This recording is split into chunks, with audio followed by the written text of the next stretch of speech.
Eh bien, bonjour à chacun. Ce mois de décembre, c'est l'occasion de montrer notre amour.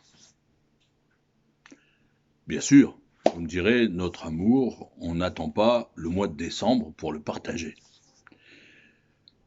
Mais le mois de décembre, c'est quand même particulier puisque nous célébrons, nous les croyants, la naissance de Jésus-Christ, le plus beau cadeau que la terre ait reçu. Bien sûr, il y a des gens qui ne célèbrent pas la naissance de Jésus, qui profitent de faire des cadeaux à leurs enfants. Pour eux, on a inventé le Père Noël. Le Père Noël, voilà. On a inventé le Père Noël. Et le Père Noël, vous savez que il fait quand même un miracle, le Père Noël. Parce que en une nuit, il parcourt 40 000 kilomètres, et quand je compte que la circonférence,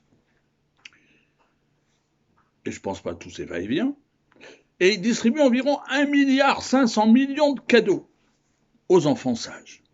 Sages, uniquement sages. Dieu, il n'attend pas le mois de décembre pour nous faire un cadeau. Il le fait 365 jours. Il a commencé, depuis le début de la création, à nous faire des cadeaux. Le Cantique des Cantiques, au chapitre 8, verset 7, nous dit « Les grandes eaux ne peuvent éteindre l'amour. Et les fleuves ne submergeraient pas quand un homme offrirait tous les biens de sa maison contre l'amour. Il ne s'assurerait que le mépris. » Je ne vais pas juste parler d'amour aujourd'hui, mais je vais parler du miracle de l'amour. Le miracle de l'amour, nous verrons tout d'abord qu'il est demandé, que le miracle de l'amour, il est démontré, et que le miracle de l'amour, il est proclamé. Bien sûr, dans mon texte, puisque l'amour de Dieu est un don par grâce, qui n'a pas été demandé, mais qui a été reçu. Mais dans mon texte, au moins ce matin, vous comprendrez tout à l'heure qu'il est demandé. Quand on parle d'amour, on parle d'hymne, de chant d'amour. J'avais pensé l'hymne à l'amour qui est chanté par Jacques Brel, qui est chanté par plein d'autres chanteurs, mais qui parle de l'amour humain. L'amour divin, il y a un chant toujours qui me trotte dans la tête. Il dit « L'amour de Dieu de loin surpasse ce qu'en peut dire un cœur humain ». J'aime ce texte. Il est plus grand que les espaces, même en l'abîme, il nous atteint. Pour le péché de notre monde, Dieu nous a donné Jésus. Il nous pardonne ô paix profonde. Il sauve les perdus. L'amour de Dieu si fort, si tendre, est un amour sans fin. Tel est le chant que font entendre les anges et les saints. Et vous connaissez la suite. C'est ça l'hymne à l'amour. L'hymne à ce Dieu incroyable. Alors, on va ce matin, je vous propose, lire le chapitre 17 de l'Évangile selon Luc. Voilà, pour ceux qui m'écoutent et qui voudraient vérifier dans leur Bible, Luc chapitre 17, verset 11, le miracle de l'amour demandé. Jésus est en chemin à Jérusalem. Et il passe entre la Samarie et la Galilée. Comme il entre dans un village, 10 lépreux viennent à sa rencontre. Se tenant à distance, ils élevèrent la voix et dirent « Jésus, Maître, aie pitié de nous ». Dès qu'il les eut vus, il leur dit « Allez donc vous montrer au sacrificateur ». Et pendant qu'ils y allaient, il arriva qu'ils furent guéris. L'un d'eux, se voyant guéri, revint sur ses pas, glorifiant Dieu à haute voix. Il tomba sur sa face aux pieds de Jésus et lui rendit grâce. C'était un Samaritain, donc un ennemi des Israéliens. Jésus, prenant la parole, dit « Les 10 n'ont-ils pas été guéris? Et les 9 autres, Où sont-ils? Ne s'est-il trouvé que cet étranger pour revenir et donner gloire à Dieu? Et puis il dit, lève-toi, ta foi t'a sauvé. L'amour de Dieu, demandé. L'amour de Dieu révélé. Dans notre texte, Jésus, lui, est en voyage vers Jérusalem. C'est pas l'époque de Noël, là, c'est plutôt l'époque de Pâques, où il va être condamné, humilié, pour offrir le sacrifice voulu par Dieu pour racheter ses enfants. 10 lépreux vinrent à sa rencontre. La lèpre, tout comme le virus que nous avons cette année, était une maladie. Mais elle était une maladie de peau affreuse, sans espoir, défiant toutes les compétences médicales. C'était une sorte de mort vivante. Un docteur a dit, près de la porte d'Jaffa à Jérusalem, en 1877, j'ai vu des créatures avec leurs membres flétris, implorant de l'aide, et j'ai visité un hôpital de lépreux incurable. Il y a diverses formes de cette maladie, mais la lèpre blanche semblait la plus commune parmi les Hébreux. Le malade devenait blanc de la tête aux pieds. Le lépreux était considéré comme impur par la loi de Moïse. On devait le confiner si c'était à notre époque. Il était séparé du peuple, était considéré comme mort, et la maladie était un type de péché à l'époque. Ces lépreux, exclus de toute autre société, se groupaient pour se tenir compagnie, à l'inverse de notre maladie, de ce Covid. Se tenant à distance, comme l'exigeait la loi de Moïse. On lit ça dans Lévitique chapitre 13, verset 46. Tout le temps que la plaie sera en lui, il sera impur, il est impur, il habitera seul, son habitation sera hors du camp. Tout à l'heure, on a dit qu'ils se regroupaient, et là, le texte dit, ils sont seuls. Mais quel est le cri? Seigneur, Maître, aie pitié de nous. Une expression de foi, comme toutes ces paroles qui suivent. Demandez. Plusieurs fois on trouve ce texte. Dans Luc chapitre 18, verset 38, il cria, c'est un aveugle, disant à Jésus, « Fils de David, aie pitié de moi !» sur la route de Jéricho. Ceux qui allaient devant le reprirent afin qu'il se tût, mais il criait d'autant plus fort, « Fils de Dieu, aie pitié de moi !» Matthieu, chapitre 9, verset 27, 2 aveugles. Et comme Jésus passait là, plus devant, 2 aveugles le suivirent, disant, « Aie pitié de nous, fils de David. » Chapitre 15, selon Matthieu, une femme cananéenne, rejetée, fils de David. Aie pitié de moi, ma fille est cruellement tourmentée par un démon.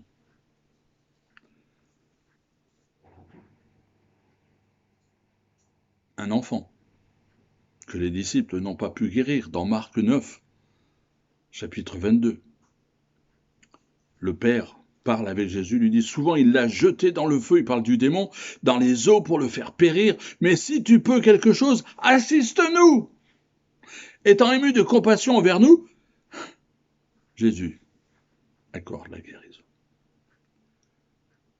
L'amour de Dieu requis. L'amour de Dieu, le miracle de l'amour, c'est que l'amour est offert.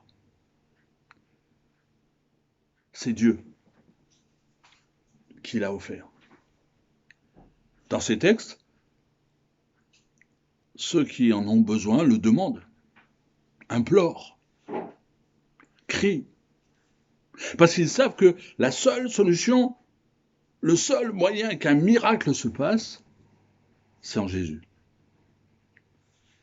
Alors, on va examiner un autre texte pour nous montrer l'amour de Dieu démontré. Et pour ça, on va aller dans 2 Rois, chapitre 5. Et on va trouver Naaman, chef de l'armée du roi de Syrie. 2 Rois, chapitre 5, à partir du verset 1, ceux qui veulent suivre dans leur Bible. Naaman, chef de l'armée du roi de Syrie, jouissait de la faveur de son maître et d'une grande considération, car c'était par lui que l'Éternel avait délivré les Syriens. Mais cet homme fort et vaillant était lépreux. Or, les Syriens étaient sortis par troupes et ils avaient emmené captive une petite fille du pays d'Israël qui était au service de la femme de Naaman. Elle dit à sa maîtresse: Oh, si mon Seigneur était auprès du prophète qui est à Samarie, le prophète le guérirait de sa lèpre. Naaman alla dire à son maître: La jeune fille du pays d'Israël a parlé de telle et telle manière. Et le roi de Syrie dit: Va, rends-toi à Samarie, j'enverrai une lettre au roi d'Israël. Il partit, prenant avec lui 10 talents d'argent, 6000 cycles d'or, 10 vêtements de rechange. Il porta au roi d'Israël la lettre où il était dit: Maintenant, quand cette lettre te sera parvenue, tu sauras que je t'envoie Naaman, mon serviteur, afin que tu le guérisses de la lèpre.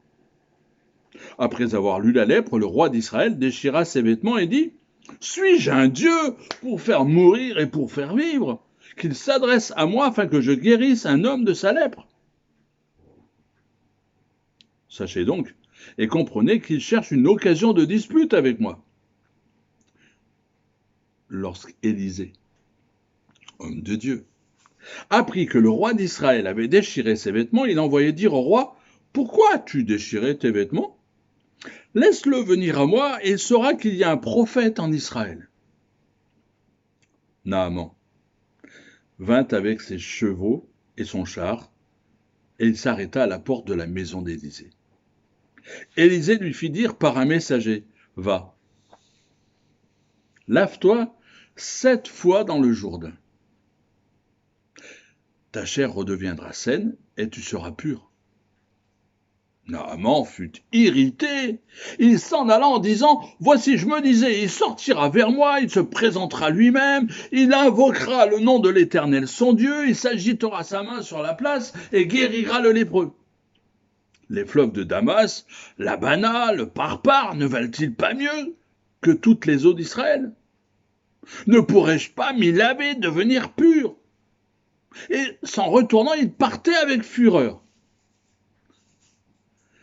Mais ses serviteurs s'approchèrent pour lui parler et lui dirent: Mon père, si le prophète t'eût demandé quelque chose de difficile, ne l'aurais-tu pas fait? Combien plus dois-tu faire ce qu'il t'a dit? Lave-toi et tu seras pur. Il descendit alors. Il se plongea 7 fois dans le Jourdain, selon la parole de l'homme de Dieu, et sa chair redevint comme la chair d'un jeune homme et fut pure. Naaman retourna vers l'homme de Dieu avec toute sa suite. Lorsqu'il fut arrivé, il se présenta devant lui et dit: Voici, je reconnais qu'il n'y a point de Dieu sur la terre, si ce n'est en Israël. Et maintenant, accepte, je te prie, un présent de la part de ton Dieu. Élisée répondit: L'Éternel, dont je suis le serviteur, est vivant, je n'accepterai pas, Naaman, je n'accepterai pas. Naaman le pressa d'accepter, mais il refusa. Alors Naaman dit: Puisque tu refuses, permets que l'on te donne de la terre à ton serviteur, une charge de 2 mules, car ton serviteur ne veut plus offrir à d'autres dieux, ni holocauste, ni sacrifice. Il n'en offrira qu'à l'Éternel. Qu'est-ce Dieu nous demande de faire pour que nous soyons guéris du péché, de la perdition? Repens-toi, crois, sois baptisé. Un homme du nom de Walt Whitman, que vous connaissez certainement pas, a écrit un poème. Il l'a appelé Miracle. Pour moi, chaque heure du jour et de la nuit est un miracle. Chaque centimètre d'espace est un miracle. La mer est un miracle permanent. Les poissons et leurs déplacements, les vagues et leurs mouvements, les bateaux et les pêcheurs sont aussi des miracles. Chaque arbre, chaque brin d'herbe, chaque feuille, dans sa splendeur individuelle, est un monument d'une profondeur sans fond de la création et du génie de Dieu. L'interprétation artistique d'un magnifique rayon de soleil sur l'eau peut inspirer un nombre incalculable de personnes au travers des siècles. Mais le vrai miracle d'un moment si précieux ne peut pas se renouveler. Chaque moment de vie de la nature mystérieux et magnifique de l'aube au crépuscule est un miracle en cours. La création de Dieu est un miracle continu, journalier, permanent. C'est peut-être pourquoi certains d'entre nous prenons les miracles comme allant de soi, faisant partie de la normale. L'évangile de Marc, au chapitre 1 et verset 15, il est dit « Le temps est accompli, le royaume de Dieu est proche. Repentez-vous et croyez à la bonne nouvelle. » Non, je vous le dis, mais si vous ne vous repentez pas, vous périrez aussi également. Chapitre 2, 38 du livre des Actes. Pierre leur dit, repentez-vous et que chacun de vous soit baptisé au nom du Seigneur Jésus pour le pardon de vos péchés et vous recevrez le don du Saint-Esprit. L'amour de Dieu nous demande pour le recevoir, pour être guéri de cette maladie mortelle, non pas le Covid-19, non pas la lèpre, non pas toute autre maladie immune. Non. Cette maladie qui nous tue, cette maladie qui nous sépare de Dieu, cette maladie qui nous fait passer l'éternité sans Dieu, elle a été contrecarrée par le miracle de l'amour, par le pardon, par l'assurance de la présence de Jésus-Christ dans nos vies, par l'assurance d'une éternité. Voici, je vais vous préparer une place et je reviendrai. Que faire? Rendre gloire à Dieu, rendre grâce, comme ce lépreux qui est revenu, ce seul lépreux. L'amour de Dieu, le miracle de Dieu, proclamé. Le miracle de l'amour de Dieu, proclamé. Et pour cela, on regarde les psaumes. On visite beaucoup de textes ce matin. Mais le miracle de l'amour, il se décline de Genèse chapitre 1 jusqu'au dernier chapitre de l'Apocalypse. Dans le psaume, il est dit « Chante à l'Éternel un cantique nouveau, car il a fait des prodiges. » Je peux traduire des miracles. Sa droite et son bras saint lui sont venus en aide. L'Éternel a manifesté son salut. Il a révélé sa justice aux yeux des nations. Il s'est souvenu de sa bonté, de sa fidélité envers la maison d'Israël. Toutes les extrémités de la terre ont vu le salut de Dieu. On va célébrer une fois encore Noël sans inviter Jésus. On avait fait une pièce de théâtre il y a longtemps. Poussez vers l'Éternel des cris de joie, vous tous habitants de la terre. Faites éclater votre allégresse et chantez. Chantez à l'Éternel avec l'harpe, chantez des cantiques avec les trompettes de l'Éternel. Que la mer retentisse avec tout ce qu'elle contient, que le monde et ceux qui habitent éclatent d'allégresse, que les fleuves battent des mains, que toutes les montagnes poussent des cris de joie. Quelle chorale! Devant l'Éternel, car il vient de juger la terre, il jugera le monde avec justice et les peuples avec équité. Le miracle de l'amour est demandé, le miracle de l'amour est démontré. Et vous avez vu, ce lépreux est revenu vers Jésus pour proclamer, pour rendre grâce et proclamer. Quelqu'un a dit que les miracles prenaient place, en fait, non quand ils étaient accomplis, mais quand ils étaient crus. Croire dans le miracle de la création est le commencement de notre foi intérieure. Et elle nous fait nous reconnaître comme la pièce principale de l'œuvre de la création divine, celle pour laquelle il a donné son Fils.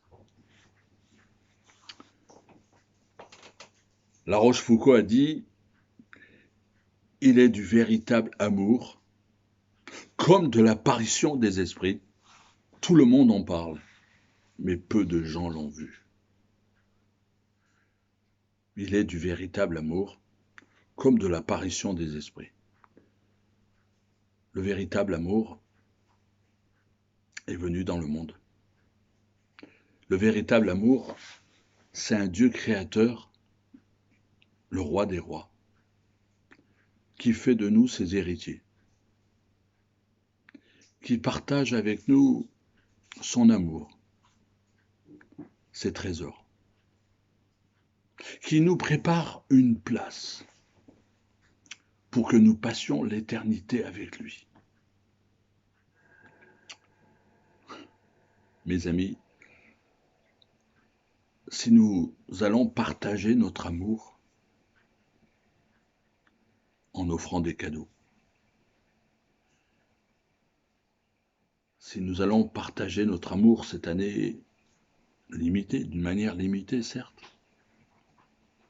mais en montrant notre amour, notre considération envers les autres, il est de bon augure de se souvenir que notre Seigneur s'est interrogé sur le fait qu'un seul des lépreux n'est revenu vers lui pour le remercier, pour le glorifier.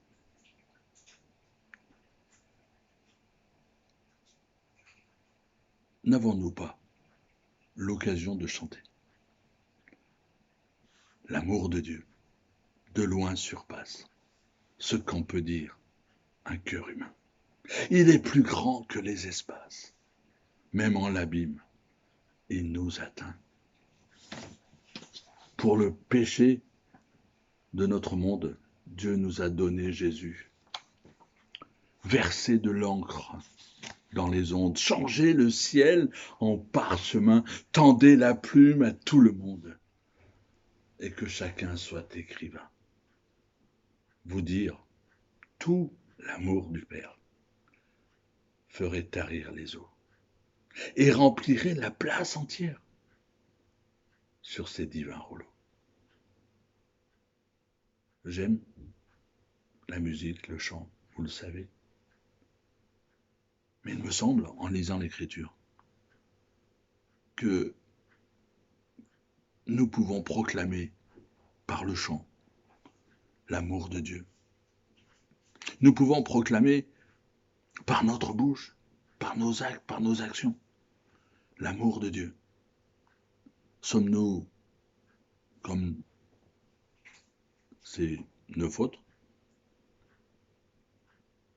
Oublions-nous de rendre grâce, le miracle de l'amour. On peut le voir chaque jour, à chaque instant.